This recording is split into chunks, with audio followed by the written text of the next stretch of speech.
네, 여러분 한 주간 평안하셨죠? 네, 오늘은 성찬식이 있는 날입니다. 오늘 말씀과 또 성찬 안에서 하나님의 은혜, 또 하나님의 감동과 감화를 충분히 느끼시고 하나님 안에서 영원히 소생되는 그런 예배가 되기를 주님의 이름으로 간절히 기도드려 봅니다.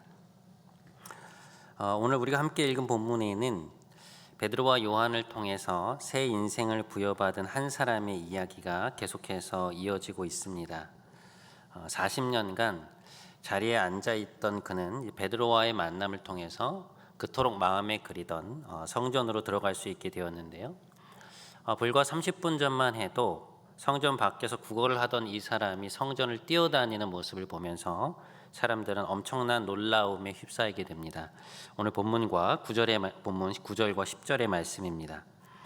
모든 백성이 그 걷는 것과 하나님을 찬송함을 보고 그가 본래 성전 미문에 앉아 구걸하던 사람인 줄 알고 그에게 일어난 일로 인하여 심히 놀랍게 여기며 놀라니라. 도대체 무슨 일이 일어난 것인가? 저 사람이 어떻게 일어섰지? 어떻게 저러고 다니고 있지? 너무나 궁금한 나머지 수많은 인파가 베드로와 요한에게 몰려들기 시작했습니다. 그렇게 몰려든 수많은 사람들에게 베드로가 다음과 같은 말을 합니다. 이스라엘 사람들아, 이 일을 왜 놀랍게 여기느냐?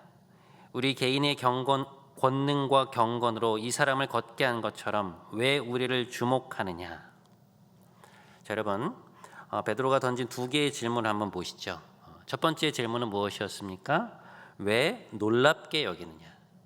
그 다음은 무엇입니까? 왜 우리를 주목하느냐?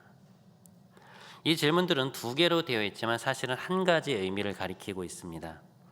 지금 이 일에 대해서 왜 우리를 주목하고 마치 우리가 기적을 일으킨 것 마냥 놀라고 있느냐라고 질문하고 있는 것입니다. 무슨 말입니까? 이 일은 우리가 한 게 아니라는 거예요. 여러분, 분명 미문 앞에서 구걸하던 그 사람을 일으킨 것은 베드로였습니다. 하나님을 믿는 수많은 사람이 그의 앞을 지나갔을 것이고 그 중에는 그리스도인들도 있었을 거예요. 하지만 예수님께 대한 믿음으로 그 사람을 일으키려고 시도한 것은 오직 베드로밖에 없었습니다. 아무리 하나님을 믿는 사람이라고 해도 그것이 쉽게 있을 법한 시도는 아니죠. 그 시도 자체가, 그리고 실제로 그를 일으켰다는 것 자체가 대단한 일 아닙니까? 그런데 지금 베드로의 말을 들어보세요. 그런 엄청난 일을 하고 나서도 뽐내는 기색이 하나도 없습니다. 그러면서 이 사람이 이제 어떻게 낫게 되었는가를 설명을 하는데 오늘 본문 16절의 말씀입니다. 오늘 우리 논의의 이제 핵심 구절이라고 보시면 되는데요. 이렇게 되어 있습니다. 우리가 그 이름을 믿음으로 이 사람이 낫게 되었나니 예수로 말미암아 믿음이 이같이 완전히 낫게 하였느니라. 자, 지금 베드로의 말을 한번 들어보세요, 여러분. 첫 번째 문장에서 지금 이 사람이 어떻게 나았다고 설명하고 있습니까? 자신들이 예수님의 이름을 믿음으로 나았다라고 설명하고 있어요. 그들이 예수님의 능력을 믿었기 때문에 그런 일이 일어났다는 것이죠. 그 믿음이 치유를 가져왔다는 것입니다. 그런데 흥미로운 것은 두 번째 문장이에요. 우리가 예수님을 믿음으로 그가 나았다라고 말한 뒤에 바로 그 다음 문장에서 베드로가 하는 말이 흥미로운데요. 그를 낫게 만든 자신들의 믿음이 어디서 온 것이라고 말합니까? 예수로 말미암아 난 믿음이다라고 설명을 하고 있어요. 무슨 이야기입니까? 그러니까 이 사람을 낫게 만든 능력도 능력이지만 예수님 능력의 통로가 되었던 자신들의 믿음조차 사실은 어디서 온 것이다? 주님에게서 온 것이다 라는 말이에요. 한 번은 제가 아는 권사님의 자녀가 이제 뇌에 혈관이 막혀서 병원에 입원을 한 적이 있었습니다. 20대의 나이였고 의학을 공부하는 친구였는데요. 이제 여러분, 부모로서 얼마나 걱정이 됩니까? 더군다나 앞으로 이제 가야 할 길이 너무 멀고 또 그 가운데 어떤 일이 있을지, 또 끝까지 그 길을 걸어갈 수 있을지 너무도 걱정이 되는 상황인데 이 권사님께서 예상외로 너무나 침착하신 거예요. 그리고 하시는 말씀이 뭐냐면, 목사님, 하나님이 지켜주시겠죠. 하나님 뜻이 있을 거예요. 저는 믿어요 라고 말씀하시는 것이었습니다. 사실 상황만 보면 거의 패닉에 빠질 법도 한 그런 상황인데 흔들리지 않고 하나님을 붙드는 이 권사님의 모습을 보면서 제 안에서 감탄이 생겼습니다. 아, 이분 믿음이 진짜구나. 이분 정말 믿음이 좋으시구나. 결국 이 자녀가 잘 그 고비를 극복하고 회복이 되었고 지금은 이제 수련 과정을 거치고 있는데요. 여러분, 이 권사님의 믿음 누구의 것입니까? 권사님의 것이에요. 누구나 다 그런 믿음을 갖고 있지는 않습니다. 그런데 오늘 베드로의 말을 들어보면 그것을 누가 주신 것이라는 말이에요. 하나님께서 주신 것이라는 말입니다. 그러니까 조금 더 풀어보면 그 권사님이 그 정도의 믿음을 갖기까지 그 권사님의 인생을 주도적으로 만들어 가신 분이 누구냐? 하나님이시라는 것이죠. 자, 자신의 믿음이 주께로부터 말미암은 것이라는 이 베드로의 말이 무엇인가를 좀 더 구체적으로 살펴볼 수 있는 한 가지 사건이 있는데요. 마태복음 16장에 나오는 사건입니다. 주님이 이제 생애의 마지막 예루살렘 입성을 앞두시고 제자들에게 질문을 하나 던지세요. 사람들이 나를 누구라고 하느냐라는 질문이었어요. 그때 제자들이 뭐라고 대답하냐면 더러는 엘리야, 더러는 세례 요한, 또 어떤 사람들은 주님께서 선지자 중에 한 명이라고 말합니다 라고 이제 대답을 했거든요. 그 대답을 듣고 주님이 두 번째 질문을 던지시는데요. 뭐라고 말씀하시냐면 그러면 너희는 내가 누구라고 생각하느냐라고 질문을 던지십니다. 아주 예리한 질문이 제자들 가운데 훅 들어가는 거예요. 그때 베드로가 이런 유명한 대답을 하죠. 여러분, 우리 한번 함께 읽어보실까요? 한 목소리 읽어보겠습니다. 시작. 주는 그리스도시요 살아계신 하나님의 아들이십니다. 자, 여기서 그리스도라는 말은 히브리어로 메시아라는 뜻인데요. 여러분, 무슨 말입니까? 주님은 이스라엘 역사 속에서 우리가 그토록 기다려온 구약에서 오리라고 예언된 그 메시아이십니다라는 말이에요. 그러니까 더 이상 다른 말이 필요 없을 정도로 명확한 완벽한 대답이었습니다. 정말 대답 잘한 거예요. 그런데 여러분, 그 고백을 들으신 주님께서 베드로에게 하시는 말씀이 있습니다. 이렇게 말씀하십니다. 시몬아, 네가 참으로 복이 있구나. 하지만 그것을 내게 알게 하신 이는 하늘에 계신 내 아버지시니라. 여러분, 베드로의 고백 어땠습니까? 정확한 대답이었어요. 사람들은 그토록 예수님을 보면서 예수님의 사역을 보면서도 그분이 누구인지 잘 몰랐지만 그는 예수님이 누구인지 명확하게 알고 있었어요. 칭찬받아 마땅합니다. 그런데 주님이 하시는 말씀이 뭐예요? 내가 그것을 깨닫게 된 것은 전적으로 하나님의 은혜라는 거예요. 무슨 말씀이냐? 분명 베드로는 지난 3년 동안 자신이 보고 듣고 느낀 것을 말한 거예요. 하지만 애초에 그로 하여금 그 하늘 지식을 알게 하시고 그것을 깨달을 수 있는 모든 여건을 마련해 주신 분이 누구시라는 것입니까? 하나님이시라는 거예요. 성부 하나님이 너에게 그 계시를 열어서 보여주었기 때문에 네가 그것을 알게 된 것이다 라고 말씀하신 것입니다. 그런 의미에서 그 예수님이 메시아이자 하나님의 아들이신 것을 고백하게 된 것은 무엇인가? 전적으로 하나님이 그에게 베풀어 주신 하나님의 은혜에서 비롯된 고백이라는 것이죠. 자, 여러분, 제가 오늘 여러분과 함께 생각해 보고 싶은 부분이 바로 이 부분이에요. 우리를 향한 신실한 사랑에서 비롯된 하나님의 택하심, 다가오심, 하나님의 주권적 인도하심, 지금의 나의 나된 것은 하나님의 은혜라는 것입니다. 최근에 저는 지난 4년간 제 설교 사역을 돌아보면서 이런 것을 참 많이 느끼게 되었어요. 제가 청년부 사역을 하면서 제일 중점을 두는 것이 바로 설교인데요. 이 시간이 제가 여러분을 한꺼번에 섬길 수 있고 또 무엇보다 하나님 말씀을 전하는 시간이기 때문에 가장 힘을 쏟는 부분입니다. 동시에 저에게는 사역 중에서 가장 힘들고 어려운 부분이기도 해요. 제가 보통 빠르면 월요일 그리고 아무리 늦어도 이제 화요일 오전부터 설교 준비에 들어가는데요. 목요일 정도까지 거의 초안을 다 쓰고요. 그것을 토요일까지 계속 고치고 고쳐서 토요일 밤에 최종 원고를 탈고합니다. 그리고 그걸로 설교를 한번 해봐요, 제가. 그리고 나서 이제 제가 주일에 오잖아요.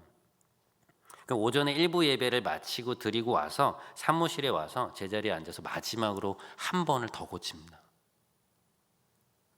여러분 그렇게 하면요, 제가 거의 매주 설교에 쏟는 시간이 거의 15시간 정도가 돼요. 제가 이 패턴을 지난 4년 동안 유지를 해왔는데요.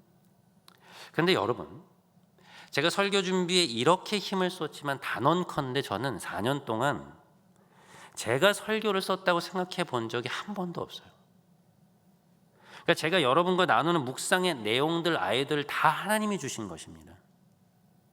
설교를 놓고 기도하는 가운데 설교 준비를 하다가 막히고 부딪히는 지점들을 붙잡고 끊임없이 기도할 때 하나님이 가르쳐 주시고 생각나게 하시고 깨닫게 하신 것을 받아서 여러분들에게 전하는 거예요. 제가 10시간도 넘게 끙끙거리면서 이 설교를 쓰지만 설교를 준비할 때 저에게 오는 모든 지식, 통찰, 깨달음, 이 모든 것은 하나님께로부터 온 것입니다. 전적으로 하나님의 은혜예요. 저는 그렇게 고백할 수 있어요. 동시에 여러분, 제가 느끼는 또 하나의 은혜의 지점이 있어요. 제가 지난 4년을 돌아보면서 느끼게 되는 게 뭔지 아세요? 내가 참 많이 성장했구나라는 것을 느끼게 돼요. 4년 전에 청년부에 올 때보다 하나님을 더 많이 알게 되었고 저희 내면이 변화되었고 지식과 경험이 많아졌어요. 그리고 설교의 깊이가 깊어졌구나라는 것을 제가 느끼게 돼요. 여러분 사실 설교를 매주 준비한 이 과정이 너무 힘이 들어서 때로는 포기하고 싶다고 말씀드린 적도 있었어요. 원고를 탈고해야 되는 이 토요일에 하루 종일 책상에 앉아서 저에게 부어주시는 그 영감을 인간의 언어로 바꿔내는 이 작업이 너무나 저에게는 큰 영적 부담이었어요. 그런데 여러분 돌아보면 설교가 저를 살렸다는 것을 제가 알게 되었어요. 설교를 준비하려면 어떻습니까? 제 삶이 뒷받침이 돼야 되잖아요. 제가 실천하지 못하고 제가 은혜 받지 못한 말씀을 여러분에게 어떻게 전하겠습니까? 그러니까 어떻게든 그렇게 살아내려고 제가 발버둥을 치게 되는 거예요, 말씀 앞에서. 그렇게 매주 말씀을 붙들고 씨름하고 기도하는 가운데 제가 하나님을 알게 되었고요. 제 마음이 깨어지게 되었고 거기에 하나님이 부어주시는 은혜가 있었어요. 여러분 저 이 자리 계획해서 온 거 아니거든요. 이 힘든 설교 매주 본당에서 오부 예배로 하고 싶다고 말씀드린 적도 없어요. 그런데 지금 제가 깨닫는 것은 무엇인가? 하나님이 단단하게 굳어가던 저를 이 자리에 두심으로 매주 벼랑 끝 심정으로 하나님의 말씀 앞에 서게 하시고 기도하게 하심으로 저를 깨뜨리시고 하나님께서 원하시는 대로 다시 빚어오셨구나라는 것을 제가 깨닫게 돼요.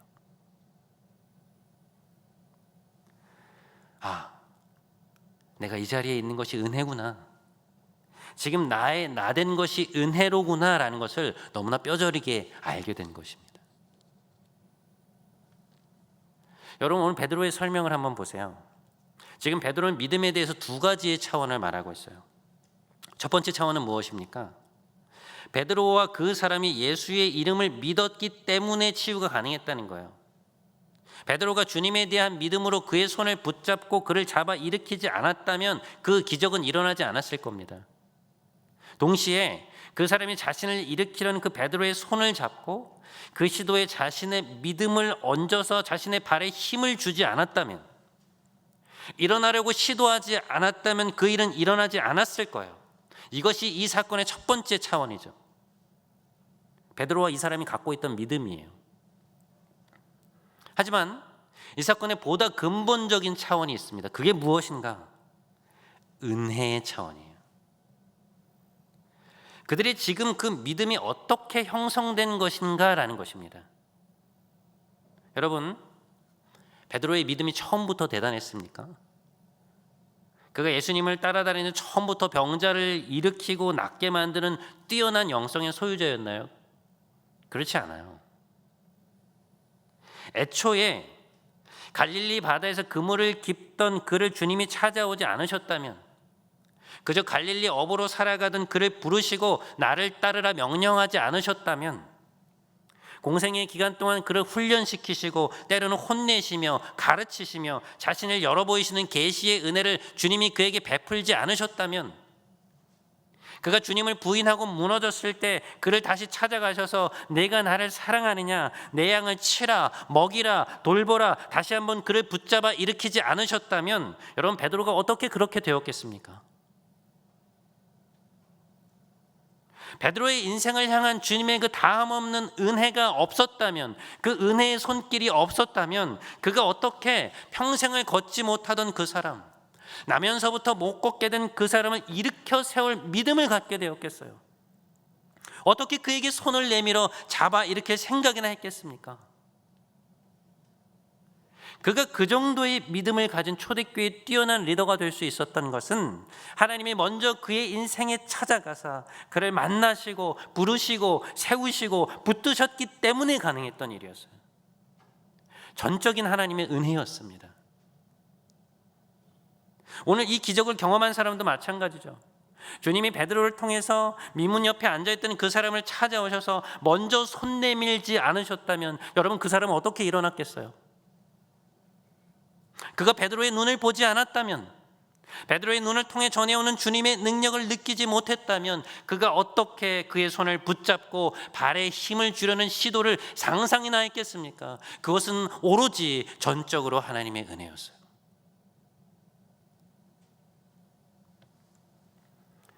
여러분, 지금 우리가 갖고 있는 믿음, 우리가 하고 있는 이 신앙생활, 우리의 의지적 행위요, 우리가 하는 것입니다. 하지만 애초에 하나님이 우리의 인생 가운데 먼저 찾아오시지 않았다면, 그분이 찾아와서 우리를 만나시고 우리를 여기까지 이끌지 않으셨다면 우리가 갖고 있는 현재의 믿음, 그리고 현재의 모습은 불가능했을 거예요. 성경은 하나님의 이 신실한 사랑에서 비롯된 먼저 찾아오심, 그 은혜 주심에 대해서 계속해서 강조하고 있어요. 이번 주 중에 제가 설교를 하나 듣고 있었는데요, 한 말씀이 제 영혼을 크게 울리는 것을 느끼게 되었어요. 에베소서 2장 1절의 말씀이었습니다. 그는 허물과 죄로 주었던 너희를 살리셨도다. 설교 중에 이 말씀이 언급되면서 지나가는데요, 설교 안에서는 말씀에 대한 구체적인 주해나 설명이 길지 않았어요. 그런데 목사님이 그 말씀을 인용하는 그 순간, 말씀이 저에게 굉장히 큰 무게로 다가오면서 죽었던이라고 하는 이 단어의 무게감이 제 내면에 확 느껴지는 거예요. 그러면서 그 의미가 저에게 새롭게 다가온 것이었습니다. 여러분, 사실 우리가 하나님을 만나기 이전에 죽어 있었다, 이런 말이 보통 우리에게 잘 와닿지 않죠. 그게 정확히 어떤 상태인지 체험적으로도 잘 이해가 안 되고, 문자적으로는 또 무슨 말인지 이해가 되지 않을 때가 많습니다. 여러분, 이 죽어 있었다라고 하는 말은요, 관계적 용어로 이해하시면 돼요. 그런 맥락에서 우리가 죄와 허물로 죽어 있었다라는 말은 무엇입니까? 우리가 전에 하나님께 대하여 죽어 있던 존재라는 거예요. 우리가 하나님으로부터 등을 돌리고 그분과 상관없는 존재로 살아왔기 때문에, 생명의 근원이신 하나님과의 관계가 단절되고 끊어져 있었기 때문에 인간의 육체는 살아있었지만 영은 죽어 있었다는 말입니다. 하나님의 뜻이 아니라 내 뜻 안에서, 죄 안에서 살아가고 있었기 때문에 하나님과의 관계가 완전히 단절되어 있었고, 하나님 편에서 볼 때 우리는 죽어 있던 존재라는 거예요. 그런데 우리가 어떻게 다시 살아나게 되었습니까?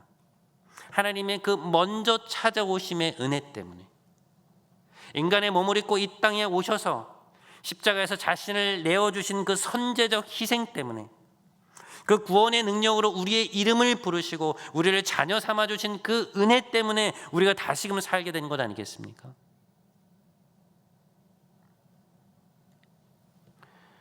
김춘수 시인의 꽃이라고 하는 유명한 시가 있죠.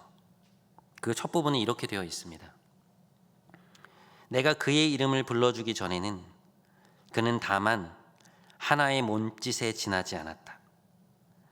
내가 그의 이름을 불러주었을 때 그는 나에게로 와서 꽃이 되었다. 여러분, 어떤 사람을 내가 이름으로 부른다는 것은 무슨 의미입니까? 내가 그 사람을 안다는 것이죠. 내가 누군가를 이름으로 알고 그 이름을 부름으로 상대와 관계를 맺는다는 것은 의미상으로 적어도 나에게는 죽어 있었던 그 사람, 아무런 존재감이 없던 그 사람이 내가 이름으로 그 사람과 관계를 맺음으로 인해서 나에게 살아있는 존재로 꽃피워 온다는 것을 말해요. 몇 년 전에 한국을 대표하는 소설가 중에 한 명인 김영하 씨가 한 프로그램에 나와 있었는데요. 자기가 요즘에 푹 빠져 있는 것이 하나 있는데 그게 뭔가 하니 꽃과 나무의 이름을 알아가는 일이라는 거예요. 선배 작가분과 대화를 나누고 있었는데 어느 날 그분이 작가는 사물의 이름을 아는 자다라고 말하면서 그 사물의 이름을 아는 순간부터 그것과 나의 관계가 달라진다는 그런 이야기를 했는데 자기가 그 말이 충격으로 다가오면서 그 다음부터 꽃이나 나무의 이름을 알아가는 일에 푹 빠지게 되었다. 그런 이야기를 들은 적이 있습니다. 출애굽기에 보면 여러분 모세가 하나님께 이런 말씀을 드리는 장면이 나와요. 보시옵소서, 주께서 전에 말씀하시기를 나는 이름으로도 너를 알고 너도 내 앞에 은총을 입었다 하셨사온즉. 여러분 보세요. 하나님이 모세에게 내가 이름으로도 너를 알고 내가 내 목전에 은총을 입었다고 말씀하신 것은 무슨 뜻일까요? 하나님이 다른 백성의 이름은 모르시고 모세의 이름만 아신다는 말일까요? 아니죠. 내가 이름으로도 너를 알고라고 말씀하신 것은 하나님이 모세와 아주 친밀한 관계에 계셨다라는 것을 말하는 거예요. 성경에 보면 모세가 하나님과 몇 시간 동안 회막에서 대화를 나눴다고 말하고 있습니다. 여러분, 모세와 하나님의 이런 관계 어떻게 가능했습니까? 모세가 어떻게 그토록 놀라운 믿음으로 출애굽이라고 하는 하나님의 역사 속에서 그렇게 멋지게 놀랍게 쓰임받을 수 있었습니까? 먼저 찾아오신 하나님의 은혜 때문이었어요. 여러분, 그는 이집트의 왕자로 살다가 살인자로 낙인이 찍혀서 도망자로 살았던 사람이에요. 화려했던 과거, 다가올 모든 미래의 희망도 광야에 날리는 그 모래바람에 흩날리면서 늙어가고 있던 사람이었습니다. 그렇게 40년을 죽은 사람처럼 살고 있던 그에게 하나님 어떻게 하십니까? 먼저 찾아가세요. 출애굽기 3장 4절에 보면요, 이 불타는 가시떨기 나무를 보려고 다가오는 그 모세에게 하나님이 하시는 첫 마디가 있어요. 80년 인생, 하나님이 그의 죽어있던 존재를 불러내시면서 이렇게 말씀하십니다. 모세야, 모세야. 삶에 아무런 소망도 없이 광야에서 목자로 살아가던 그에게 찾아오셔서 하나님 말씀하시는 첫 마디가 무엇이냐? 그의 이름을 부르시는 것이었어요. 죽어있던 그의 존재를 깨우시고 완강하게 거절하는 그를 설득하셔서 바로가 있는 애굽으로 돌려보내십니다. 출애굽의 지도자로 세우시는 거예요. 실상 죽은 것과 다름없었던 그를 다시 살리시고 일으키시고 사명자로 세워가시는 그런 장면이에요. 눈물겹습니다. 여러분, 그가 갓 태어났을 때 갈대 상자에 띄워져서 그 죽음의 자리로 흘러가던 그를 바로의 공주의 눈에 띄게 하시고 그 마음을 감동시켜서 왕궁으로 입양하게 하신 분이 누구였습니까? 그를 당대 최고의 나라였던 이집트의 왕자로 살게 하신 분이 누구였어요? 하나님이셨어요. 소망의 불은 꺼지고 내면에는 타다 남은 죄밖에 남아있지 않았던 그를 다시 찾아가셔서 그를 세우시고 설득하시고 사명을 부여하신 분이 누구였습니까? 하나님이셨어요. 하나님의 모세를 향한 그 뜨겁고도 신실한 사랑이 그를 이스라엘의 위대한 지도자로 만들었던 것입니다. 그러니 그의 놀라운 헌신과 믿음이 어떻게 그의 것이라고 말할 수 있겠어요? 결국 그것은 하나님이 주신 것이요 전적인 하나님의 은혜입니다. 기독교의 대표적인 신앙 고백인 그 웨스트민스터 신앙 고백을 보면요, 여러분, 성도의 견인이라고 하는 교리가 있어요. 아주 유명한 교리인데요, 한마디로 말하면 하나님이 우리의 인생을 처음부터 끝까지 책임지신다. 결코 우리를 포기하지 않으시고 끊임없이 우리 삶에 개입하시고 인도하셔서 결국엔 하나님 나라에까지 이끌어 가신다라는 말이에요. 여러분, 초등학교 5학년 시절에 관심 있던 짝꿍의 권유로 교회에 처음 나가기 시작했을 때 제가 이렇게 목회자가 되리라고 누가 상상이나 했겠습니까? 평광교회 청년부에서 회장을 하면서 공동체를 놓고 눈물을 흘리며 기도하던 시절에 20년이 지난 지금 이 단위에 서서 여러분에게 하나님의 말씀을 제가 선포하게 되리라 그 누가 상상이나 했겠어요? 여러분, 저는 분명 인생의 수많은 갈림길 속에서 고민과 선택을 통해 여기까지 왔어요. 하지만 돌아보면 그거 제가 선택한 거 아니에요. 그 모든 것이 하나님의 은혜요, 하나님의 섭리 아래 여기까지 왔다고밖에 고백할 수 없어요. 그때 그 사람을 만나지 않았더라면, 그때 그 사건을 겪지 않았더라면, 그때 그 전화를 받지 않았더라면 내 인생이 어떻게 달라졌을까 생각해 보면 하나님이 한치의 오차도 없이 내 인생을 여기까지 인도해 오셨구나. 하나님이 내 인생 가운데 먼저 다가오시고 먼저 손 내미시고 일으키시고 인도하시고 여기까지 오게 하셨구나 고백할 수밖에 없어요. 여러분도 마찬가지 아닙니까? 여러분의 힘으로 여기까지 오셨나요? 여러분의 지혜로 이 자리에 서게 된 것입니까? 여러분의 능력으로 이 믿음 갖게 된 것인가요? 이 성도의 견일이라는 교리와 아주 밀접하게 연관되어 있는 또 하나의 유명한 교리가 있는데요. 여러분, 그게 뭔가 하면 예정론이에요. 우리는 흔히 예정론이라는 것을 생각할 때 누구는 구원받기로 예정되어 있고 또 누구는 그렇지 못하도록 예정되어 있다, 이런 걸 생각하는데 여러분, 성경에서 말하는 예정론은 그런 것이 아닙니다. 여러분, 우리가 다른 사람의 미래를 어떻게 알 수 있습니까? 그 사람이 지금은 신앙이 없지만 예수님을 언제 구주로 받아들일지 우리가 그것을 어떻게 알겠어요? 모릅니다. 알 수 없어요. 다만 우리가 아는 것은 무엇입니까? 나의 삶이에요. 내가 살아왔던 삶, 지금 나의 삶, 내가 지금 여기에서 내 과거를 돌아보니, 내가 지금 이 위치에서 내가 살아왔던 길, 걸어왔던 길을 돌아보니 그 순간이 하나님이 나를 찾아오신 순간이었구나. 그 사건이 하나님이 나에게 손 내미신 사건이었구나. 그 사람이 하나님이 나에게 보내신 사람이었구나 하는 것을 알게 되는 거예요. 믿음의 눈으로 내가 걸어왔던 그 길을 되돌아볼 때 내 삶의 중요한 구비마다, 내 삶의 중요한 순간마다 하나님의 다가오심이 있었고 보호하심이 있었고 인도하심이 있었구나, 그것을 깨닫고 지금 여기에서 고백하는 것입니다. 여러분, 그 고백이 깊어지면 어디까지 가는 거예요? 하나님이 창세 전에 나를 택하시고 내가 태어나기 전부터 나를 알고 계셨고 어머니의 태 속에서 나를 지으셨고 나를 태어나게 하셨구나. 사도 바울이 이 고백까지 가게 되는 거예요. 찬송하리로다. 하나님 곧 우리 주 예수 그리스도의 아버지께서 하늘에 속한 모든 신령한 복을 우리에게 주시되 곧 창세전에 우리를 택하시고 그 기쁘신 뜻대로 우리를 예정하사 자신의 자녀가 되게 하셨으니,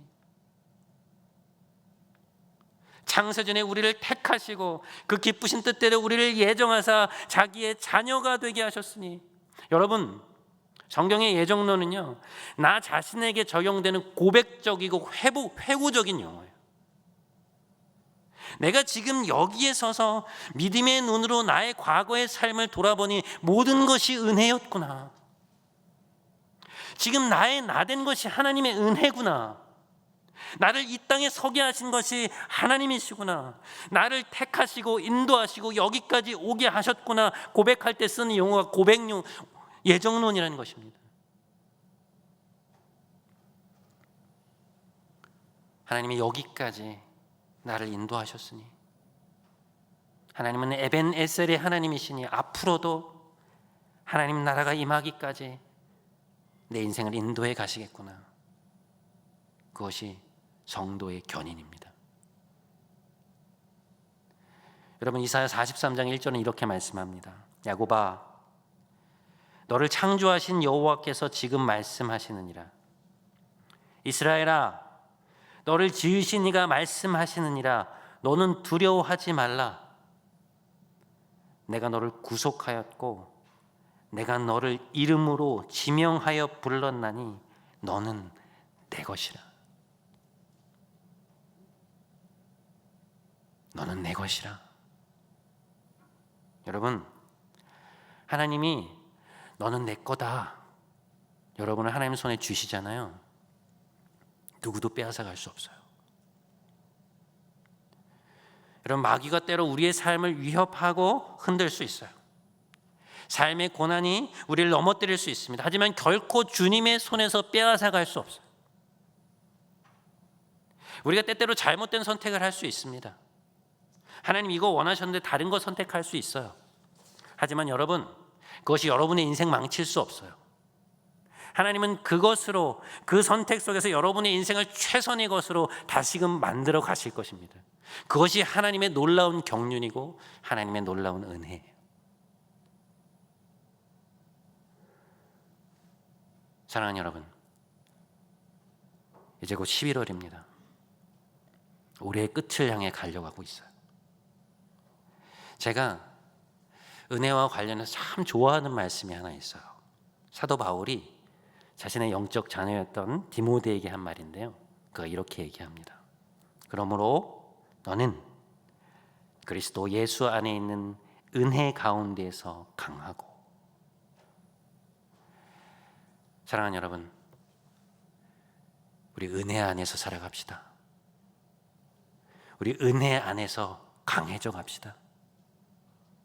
남아있는 한 해 우리에게 몰아치는 모든 파고를 이기고 은혜 안에서 미래를 향해서 한 발 한 발 나아가는 여러분 모두가 되시기를 주님의 이름으로 간절히 축원드립니다.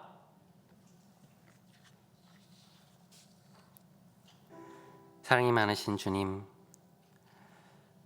언제나 신실한 사랑으로 우리의 삶에 먼저 찾아오셔서 우리를 택하시고 부르시고 세우시고 인도하시는 주님의 은혜에 감사와 찬양을 올립니다. 우리 인생의 구비구비마다 개입하시고 돌보시고 보호하심으로 우리를 여기까지 이르게 하신 하나님, 에베네셀의 하나님, 앞으로도 우리의 인생을 인도하여 주옵소서. 우리의 삶이 오직 하나님의 은혜 안에서 점점 더 강하여져 갈 수 있도록 저희를 붙잡아 주옵소서. 오늘도 우리의 삶에 먼저 찾아오신 우리 주 예수 그리스도의 이름으로 기도드립니다. 아멘.